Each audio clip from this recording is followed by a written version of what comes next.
nito. Ay!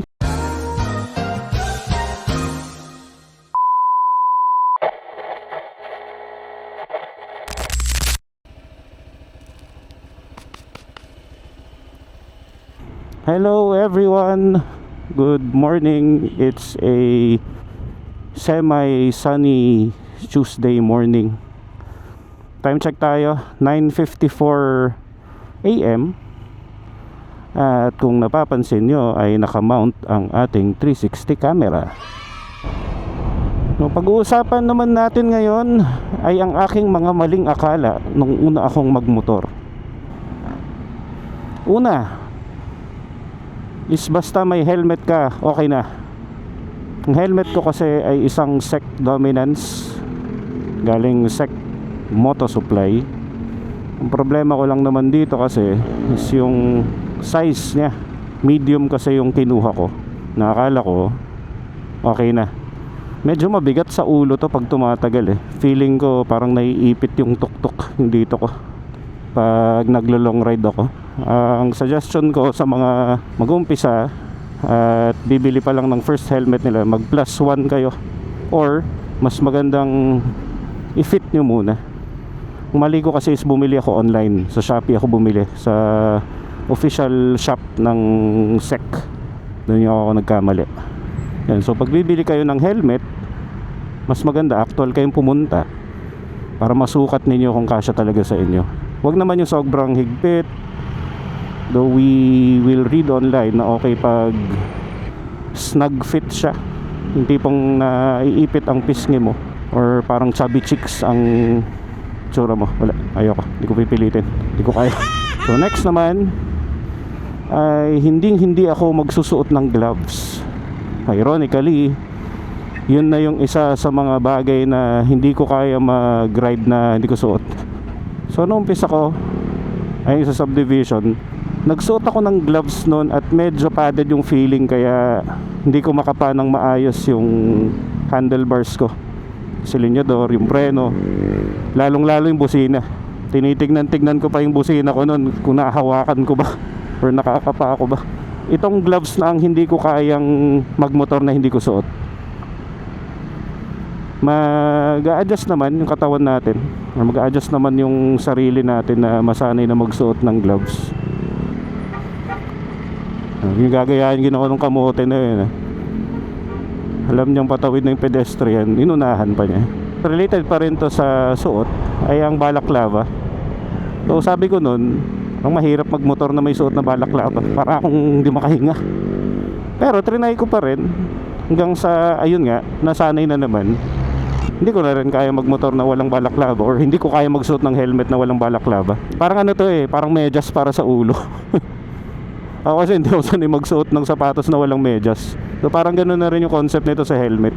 Para pag pinawisan ka, at least kahit papaano ay mapupunta sa balaclava mo ang pawis mo, hindi dediretso sa helmet agad. Itong gamit ko ngayon ay Dry Plus. Kung nakikita nyo yun, medyo mahal siya para sa balaclava, no? Kasi ang balaclava minsan nasa 60 pesos, 50 pesos lang. Pero ito nasa 499, sabi natin 500. So nasa ganun yung presyo niya. Medyo pricey siya pag titignan mo sa kabuuan niya. Pero sa masabi ko dito, worth it siya bilhin. Kasi una sa lahat, mabango siya eh. Parang naka-build or naka-infuse doon sa tela niya yung pagiging mabango niya. So kahit ilang gamit yan, kahit labhan mo, naiipit doon yung amoy, mabango pa rin. Susunod, akala ko mahirap mag-merge sa main road. Doon sa amin kasi, paglabas mo pa lang nung kalsada, papunta na agad ng Alabang Zapote Road yun. Sa tapat agad ng South Mall yun. So wala kang choice kundi mag-merge. Nakaka-intimidate yung mga presence ng ibang sasakyan, nakaka-overwhelm yung mga parating, yung mga mabibilis magpatakbo, yung mga jeep, ang dami. Magta-tunnel vision ka rin at magta-tunnel vision ka dyan. Feeling mo hindi ka na makakalusot. Ngayon tumagal naman na nasanay na ako, mas may confidence na ako mag-merge. Nice. Siguro around first 2 weeks or 3 weeks ko yun, na pag may nakikita akong medyo malayo pa, mga 300 meters away pa na sasakyan, mga ganyan, pinapalagpas ko pa yun bago ako mag-merge, kasi gusto ko pag nag-merge ako, walang sasakyan. Pero nung nasanay na ako, wala na lang, madali na lang mag-merge. Advice lang sa mga mag-uumpisa pa lang din, mag-ingat kayo lagi sa pag-merge ninyo. Always look once, twice, thrice. Kasi minsan pagtingin mo dyan, wala. Pagdating mo dun sa likuan mo, biglang meron. Lagi mong lingunin, kasi hindi mo alam kung kailan may darating dyan.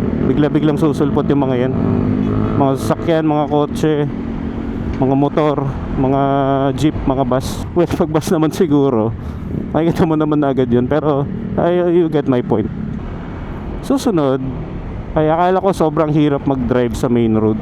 Bakit ko nasabing, or bakit ko inakala na mahirap mag-drive sa main road? Factors natin dyan ay baguhan, hindi sanay, at nagnenervyos or kinakabahan. Ma-attest ko yan doon sa isang video ko na tungkol doon sa paano ko nakuha ang aking PCX. Dahil na overpower ako ng fear at anxiety nun, akala ko talaga hindi ko kakayanin mag-drive sa main road. Akala ko talaga mahihirapan ako. Akala ko hindi ko magagawa, hindi ko matatapos. Sa una lang naman yun, kasi yun nga, nangibabaw ang ating takot. Hindi ko sinasabing huwag kayong matakot. Importante matakot kayo, kasi doon tayo mas nag-iingat eh. Diba ako, pag nagmomotor ako lagi, takot ako sa mga kapaligiran ko. Hindi mahirap mag-drive sa main road, lalo na pag alam mo yung ginagawa mo. Dapat alert ka lagi, dapat may presence of mind ka lagi, dapat alam mo yung basic road rules para hindi ka kinakabahan. Di ba, pag nag-e-exam tayo, hindi tayo kinakabahan kapag nakapag-review tayo. Parang ganun din yung concept dito. Dapat alam mo muna yung pupuntahan mo, or dapat alam mo yung dadaanan mo, alam mo yung mga rules dyan para hindi ka kabahan. Nung mga nag-night ride ako, na practice doon sa may Daang Hari papuntang Cavite, doon ko na-realize na kaya ko naman pala na mag-drive sa main road. Hindi naman pala ganun kahirap. Doon ko na-infuse yung experience ko sa pagdadrive ng 4 wheels at sa pagmomotor. Hanggang sa nasanay na ako, hindi na ako nagpapanik, hindi na ako kinakabahan, na-build ko na yung confidence ko. Ayun, hindi na mahirap mag-drive sa main road. Susunod ay hindi ako pagbibigyan ng mga motorista sa kalsada. To be honest, maging totoo na tayo sa isa't isa, may mga motoristang hindi ginagalang ang mga nagmomotor. Nakikita lang nila na nuisance tayo sa kalsada, na sagabal lang tayo, ganyan. Pero sa totoo lang, ganun yung naging tingin ko rin sa mga nagmomotor na nung nagmamaneho. Kasi yung mga kinakainisan ko lagi nun is yung mga kamote, mabiglang liko bago lingon. Kaya naging ganun yung isip ko. Pero nung nagmamotor na ako, na-realize ko, hindi naman ganun ka rude ang mga driver sa nagmomotor. Kaya simula nung nagda-drive na ako ng sasakyan at may traffic, tapos nakikita ko na may motor na gustong dumaan sa kanan, pinagbibigyan ko yun eh. Mag-giveaway ako para makalusot sila, kasi alam ko yung pakiramdam na pag nasa kanan ka tapos gusto mo nang umabante, kaya pagbibigyan ko na sila. So itong pagmomotor na to ang nagmulat sa aking mata na maging mapagbigay tayo sa kalsada, maging generous din tayo. Kasi alam na natin yung pakiramdam ng nagmomotor. Susunod naman ay ang counter steering. Nakakala ko hindi ko magagawa kasi feeling ko optional yun. Tulad nito, ay!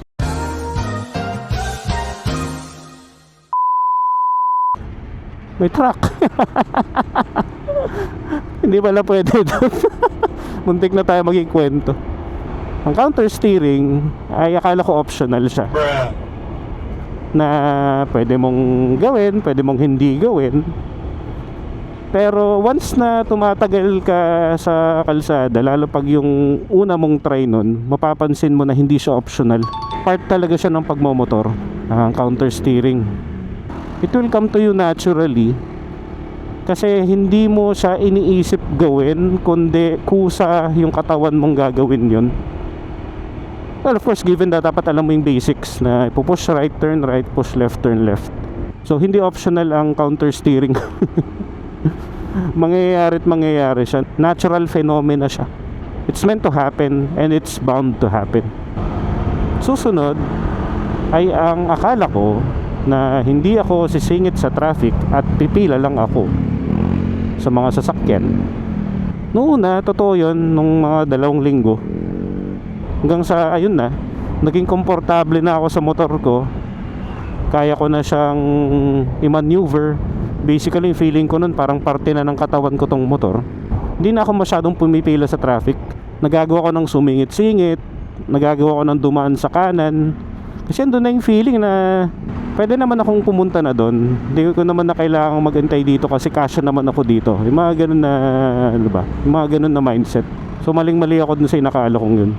Sinabi ko rin yun sa mga kaibigan ko na never akong sisingit sa traffic. Ngayon, kinahin ko sinabi ko, sumisingit na ako sa traffic na yun. Sing it responsibly. Lane filter responsibly. Paganday na lang natin yung tunog. Lane filtering. Kasi fini-filter mo ang traffic or fini-filter mo yung lane para mapunta ka sa harap. Hindi ko talaga matatanggal sa sarili ko ang pumipila sa traffic. At least, di ba? Bonus tip. Pag nakapreno kayo, siguraduhin nyo nakadiretso ang gulong ninyo. Muntik na ako kagabi. Paliko ako, tapos preneno ko yung gulong ko, full stop. Buti na lang di ako natuloy matumba. Bonus tip yun, wag yung gagawin yun. Huwag niyo akong gagayahin. Yay. Ah. Up. Nakakatakot yun. Hindi ko na ulitin yun. Okay, huwag ka magpa left please. Alright. Yay. Medyo nafe-feel ko nang umiipit yung helmet sa ulo ko. Wala naman 1 oras. Time check is 10:36 AM. Kaya ko ba to? Yeah, tingnan tayo dito. I don't wanna lose your love tonight. Ito ang paborito kong parte talaga ng papasok sa opisina. Ganda, luwang oh. Yay. Woohoo. Huwag na sila magbukas ng pinto, Diyos ko. Isang maling akala ko na igagamitin ko lang itong motor na to papuntang opisina. Wala nang ibang purpose kundi service lang papuntang opisina. Diyan ako nagkamali. Napakamalaking maling akala. Hindi lang siya service papuntang trabaho. Dadalhin ka nito kung saan mo gusto. Basta kaya niya. Ibang sayang nadudulot ng pagmumotor, to be honest. Hindi ko in-expect na mas pipiliin ko na to gamitin kaysa dun sa sasakyan. Ibang sayang nadudulot nito, yung convenience na mapro-provide nyo sa'yo. Maling akala talaga yun, na akala ko pang opisina lang to. At ang pinakahuling maling akala ko, na hindi ko lang kung makaka-relate ang ibang mga rider sa akin, ay akala kong hindi na ako kakausapin ng asawa ko nung nakita niyang may motor na sa garahe. Noong una, oo, galit siya. Tingnan, sabihin natin mga 2 araw. Siyempre, ayaw nung misis kong nagmomotor ako kasi delikado nga. So nung nagtatampo pa siya at medyo ayaw pa akong kausapin, doon ko nilabas yung helmet niya. Ayun lang, umiti na siya eh. So alam ko goods na kami. Sinubukan na namin mag-angkas. Ayan, so this ends our video. Sana marami akong naibahagi sa inyo, sa mga nakaka-relate dyan. Leave a like and subscribe to my channel. So until next time guys, bye bye.